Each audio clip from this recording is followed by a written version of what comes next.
Gələn il Azərbaycanda ünvanlı dövlət sosial yardımın məbləği artacaq. Çünki 2026-cı ildə Azərbaycanda yaşayış minimumu və ehtiyac meyarının məbləği 300 manata çatdırılacaq.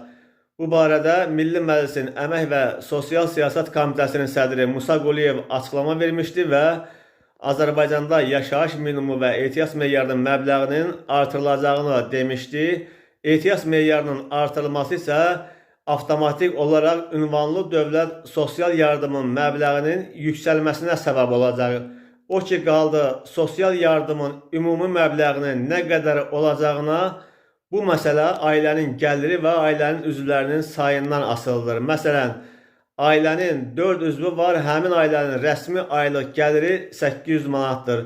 Ehtiyac meyarının məbləği isə bu il üçün 285 manatdır. Ona görə də 4 nəfərdən ibarət ailə üçün ehtiyac meyarı 1140 manat edir.